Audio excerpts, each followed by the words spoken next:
ઉપલેટામાં માનવ સેવા ટ્રસ્ટ દ્વારા સર્વરોગ નિદાન કેમ્પનું આયોજન કરવામાં આવ્યું છે। રાજકોટ જિલ્લાના ઉપલેટામાં માનવ સેવા ટ્રસ્ટ અને રણછોડદાસ આશ્રમ દ્વારા સર્વરોગ નિદાન કેમ્પનું આયોજન કરવામાં આવ્યું છે, જેમાં રણછોડદાસ આશ્રમ અને ડોક્ટર દ્વારા આંખના દર્દીઓને તપાસવામાં આવ્યા હતા। ત્યારબાદ દર્દીઓને ઓપરેશન માટે રાજકોટ મોકલવામાં આવ્યા હતા।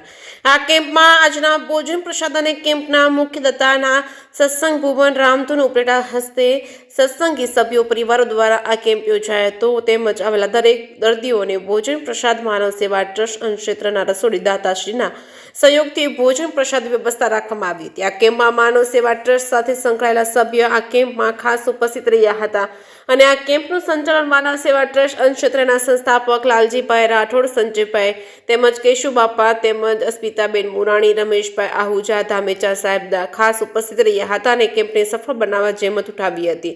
જે સિંહ સાથે અર્શી આહિર, ઉપલેટા। હું પરેશભાઈ રાજપરા, ગામ ઉપલેટા। આજ રોજ માનવ સેવા ટ્રસ્ટ દ્વારા ઉપલેટાની અંદર આંખનો કેમ્પ દર મહિનાના ત્રીજા રવિવારે થાય છે અને એની અંદર ઉપલેટાના દરેક દર્દીઓ સેવાનો લાભ લે છે।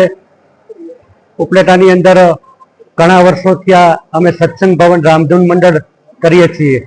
એની અંદર જે કાંઈ ભેટ રકમ આવે તે રકમ માત્ર ને માત્ર આવા કેમ્પ હોય, ગાયોની નિરણ હોય, કોઈ બળદની હોસ્ટેલ હોય, એની અંદર વાપરવામાં આવે છે। તો આજ રોજ રવિવારના દિવસે જે આંખનો કેમ્પ માનવ સેવા ટ્રસ્ટ દ્વારા થઈ રહ્યો છે તેમાં ભોજનના દાતા અમારું સત્સંગ ભવન રામધૂન મંડળ ઉપલેટા અને કેમ્પના પણ દાતા સત્સંગ ભવન રામધૂન મંડળ ઉપલેટા છે।